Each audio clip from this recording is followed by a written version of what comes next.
Hello and welcome to Mile High Reefers. I'm Scott Anderson and today we're going to look at my sump build. So the first thing you're going to notice is the old Berlin style system is gone. Hooray. So why did I do this and where did it go? So I did this because I was running out of space to get the water quality I want. Because this is in the main room of my living room, right by the front door, I really can't have stuff hanging out. I need to make this look nice. After all, this is a very beautiful item, and we need to keep it as attractive as possible. So, aesthetics is one thing. Second was sound quality, or noise. It gets a little loud once you have all those pumps and everything in the basement, or in the back here. But by moving them all to the basement, all that sound is gone. It's downstairs in the furnace room where it's not going to bother anyone. Third, in the furnace room downstairs, I have lots of room to play. So, everything is now downstairs. You can see, here's my drain line running through the floor. Here's the return line running through the floor. So, I have tons and tons of room now up here to work, to keep any equipment or whatever I need. Lots of storage space and lots of room to work. Plus, my electrics are never going to get wet. So, let's go take a look at how the build went and how it's set up. Okay, so here we are, day one of the sump build. So I've actually put the sump together. What I'm using is basically an old, what they call a sheep tank, but it's just a livestock tank for animals on a farm filled with water. But I'm going to try to use it for a refugium. We'll see how it works. It's about 72 inches long and it's 2 feet wide, so it's going to give me a huge surface area.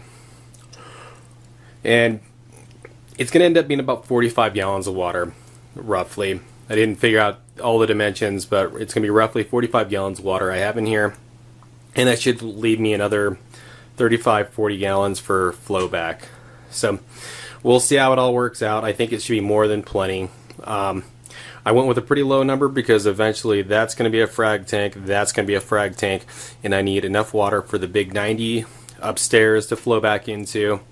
And those 2 frag tanks and potentially the one upstairs could also be upgraded someday. So I'm trying to future-proof all this. But we'll see how well it works. So the way it's going to work is this is going to be where the water from the pump or from the tank returns to the system. So this is where the drain line is going to go. You'll also have the protein skimmer and all of that running off of this side. Then this piece of acrylic is 7 inches. So there'll be a 7-inch water level here. So it is going to fill up with water, 7 inches high over here, flow into this. This center bit is about 32 inches wide, and that's going to be the refugium. So it'll be a pretty good size refugium. It'll be about 32 by 24, so I'll have almost 6 square feet of refugium space. So it should be plenty of room to grow some Chaeto. And then here's my bubble trap. So basically this guy here is 6 inches high. This is 5 inches high. And you can see I got a pretty fair gap down here. Not too worried about it. I'm probably going to fill it with foam eventually, and I'll also run my carbon and maybe some GFO in there. Haven't decided. But, you know, that part wasn't real important to me. I'm probably going to hate myself later for not making it a little deeper down. But really I decided on that depth because that's how much plastic I had left over after I cut everything up. So I think it'll work. Everything's just siliconed in with an aquarium safe silicone. I used a lot of silicone. I didn't cut the plastic panels to fit in there real tight, and I siliconed everything up against these side supports. My thought is that this is a plastic tank and that there's going to be some bowing that goes on there. So we'll see how it all works out. but that's the start of the sump. The other thing I did that you can see is I put plastic all along the back, and that's just to keep water from splashing up onto the insulation that was there before. So just kind of waterproofed it the best I could. I just don't want water to get in there and mold to grow, but I don't think it'll be an issue. That's a double layer of plastic, plus it's overlapped, so water should not be able to get in there. So then I only have one plug available for power in this room, and that's right behind where the tank is going to sit. So I went ahead and put one of the waterproof plugs on, like that's made for outdoor use to keep splashing from getting on there. So, you know, $8, but I think it'll provide a lot of electric shock security. So that's the plan with that. So we'll see how the rest of the build goes. Okay, so here's the whole system set up and running. It is really cool. I'm using basically a sheep trough. I kind of showed you a little bit about how the build went, and here it all is, ready to go, ready to run. So to start with, the water enters from the tank following this white PVC pipe. And this is the drain from the tank, and it's coming down. And then I've got a vent going up just to make sure we don't have any back pressure with air. And then it goes down to the tank. So I used 2-inch white PVC. I really could have gotten away with 1, but I decided to overbuild this. The whole goal of this project is to future-proof it. So if I ever get lucky enough that I can build the giant 200-gallon or whatever tank I decide in the future, it's ready to go. It's plug and play. At least that's the goal. So the water drains into the first chamber of the sump, and that is where I have my protein skimmer sitting. It's where I have the pump for the bio pellets, and it's also where I keep a bag of carbon. I have the carbon right by the drain because that's where the most flow is. Eventually I'd like to get a carbon reactor or something like that, but for the time being it's more than adequate. So, a couple things about this skimmer.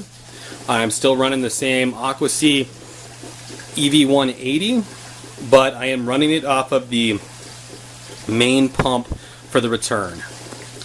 The return pump can run up to 3,000 gallons per hour, which means I'm able to run this AquaSea at its full water capacity.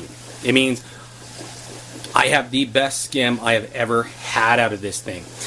Before I had a Mag 7, now I'm running far more water flow than that. In fact, I have the gate valve that lets the water go back into the tank completely open, 100%. Now, the AquaSea protein skimmer is a little different than every other protein skimmer on the market. The water shoots in through this tube, and it basically has a little nozzle on the end that forces the water down, just like if you were to put your finger over a hose, and that's what creates your water bubble. You don't have the Venturi wheel. You don't have any of that. So it's really bulletproof there. The only thing to remember is you do have to clean this out because you will get calcium buildup and stuff in there, and that will slow your skimming down. When I reinstalled this, I did have to clean it, and it made a huge difference in the performance of the skimmer. So currently, to tune my skimmer, I'm running the water volume at the full capacity in. I mean, I cannot turn it up anymore. And I have the gate valve all the way open. So to tune the skimmer, I am adjusting the amount of air going in. And it's been great. This is 2 days worth of skim plus what's down here in the overflow cup. And I've never had it work that well. I am very happy with this setup. So the water then flows out and into here. And here is the Refugium. You can see I now have a real Refugium. I've got macroalgae. It's a mix of Chaeto and Caulerpa and a bunch of other stuff. It's just what they were running at my local LFS and their sump. They gave me a great deal on it, and it's just a really good mix, and it's been running in their tanks for years, and it's working great. Just a little shout out to them. My LFS is Animal Attractions in Greeley, Colorado, and they are just a rockin' place. Very knowledgeable, very reasonably priced, very friendly. So if you live in northern Colorado, check them out. Very cool place to go. So for lighting, I am running just 3 cheap Lowe's lights. They're $2 a piece, and I got more money in bulbs, and the bulbs are $4 a piece. So I'm just running 5500K compact fluorescent lights in there, and we'll see how it goes. I think it'll be just fine. After all, I have very low water volumes in. Well, I have a lot of water, just very shallow. This total tank is 72 inches, and I'm got about 3.5 feet by 2 feet for a Refugium, and by most people's Refugium standards, that's huge. At least from, I mean, this is bigger than I can get under any tank I can imagine. So I think it's going to work out really well. And then I've got my bubble trap over here. I am currently not running any filter media. It seems to be working well without it, and honestly, I think the filter media is just a place for detritus and organics to collect. So if I don't have to have it, I'm not going to use it. So far, it's working really well without it. And then I got my auto top-off switches hanging here. It's the same auto top-off system that I showed in the auto top-off video, but I did have to modify it for this use. Before, these 2 switches sat on top of each other, and that was okay for a sump where it was narrow and the change in water volume would have only been a few gallons.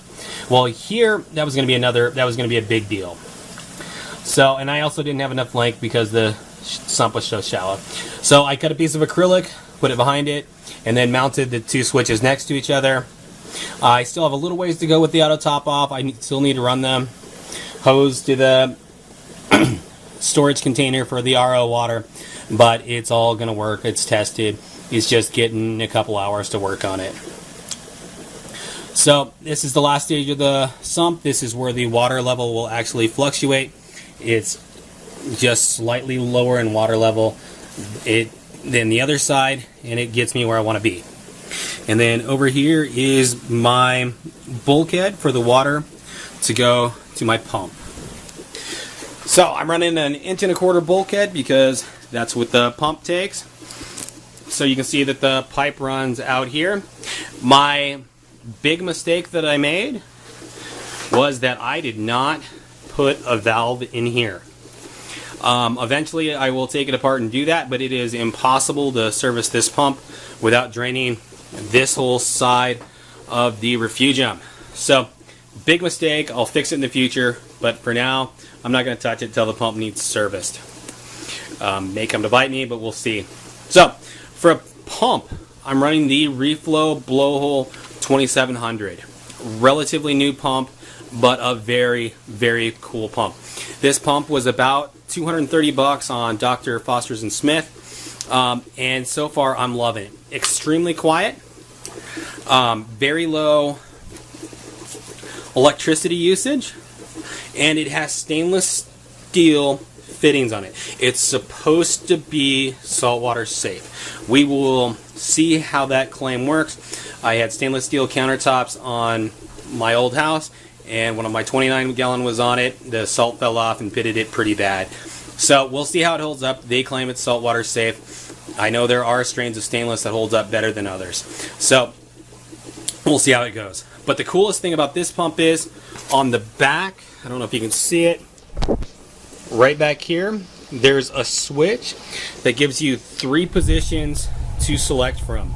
So the first position is a low water flow, the second is a medium, and the third is a high water flow. So right now I'm running in the second. The third is just a little higher than what my tank needs upstairs.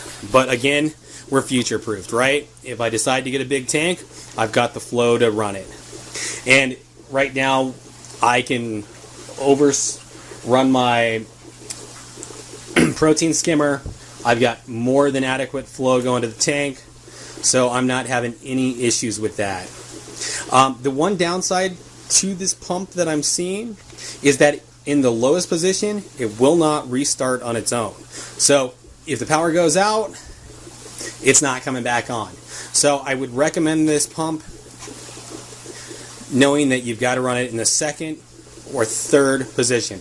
Otherwise, the pump just rocks. On the third position, it creates just an immense amount of flow in my tank.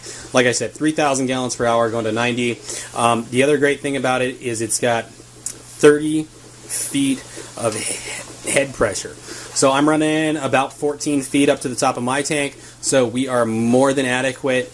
But for its price range, for its gallons per hour, for the wattage usage, it was by far, in a way, the best. The other really cool thing about this is it is made in Colorado Springs, Colorado, which is just about 100 miles south of me, which is really cool too. So love supporting the local economy. But anyways, you can see where and this orange cord you see is just running my lights, so you can actually see what I'm videoing. So you can see that the water runs out to 1 1/4, runs up, and then it's teed off. This valve runs my protein skimmer and runs down. This valve runs up to the tank.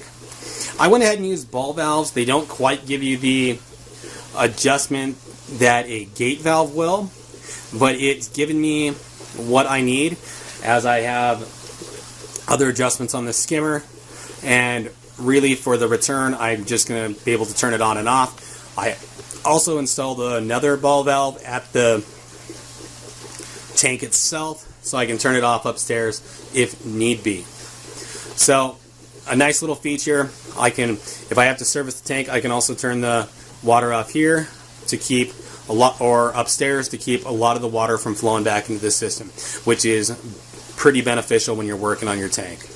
So you can see that the water runs up and to the tank and then back down. So that's the whole basic system that I put in. Altogether, we're looking at about $400 and everything. So not stupid cheap, but compared to what I got out of it, I think it's awesome. So as you can see, we still got the RO water set up. We still got the salt water set up. So water changes are just stupid easy now. I take my hose, hook it up to there, run it into here, fill up the amount of water I need, and then drain the water out of here to the floor drain. So really easy water change. Everything's gravity fed, no pumps, no buckets to carry, nothing. So auto top off will be installed, but RO water is right here. All my test equipment's here. So everything's really easy. Tons of room to work, service, add onto the tanks. Everything I need to be successful as a reef keeper. This is most definitely more than you have to have, but since I have this awesome room and I have all this equipment already on hand, it was just a no-brainer for me to do it. So, and to me, there's a big cool factor in doing something like this. Not everybody will agree, but for me, it's cool. It's fun. So I hope you like this build. I really enjoyed building it. There'll be much more to come in the future. I'm hoping to get a calcium reactor. I'm still dosing 2-part by hand. It's becoming a little cumbersome. I'm not maintaining the levels I want. So I can either continue with 2-part and buy dosing pumps, or I can go for the calcium reactor. Cost-wise, the calcium reactor is going to be a little more, but at the same time, it's also going to dose my strontium, my iodine, all those trace elements that I currently have to dose manually. So there is a nice little benefit to that. So that's what to look forward to in the future. Subscribe to my channel if you like what you see. Like my videos if you like them. And we'll see you on the next episode of Mile High Reefers. Happy reefing. Thanks for watching. Bye.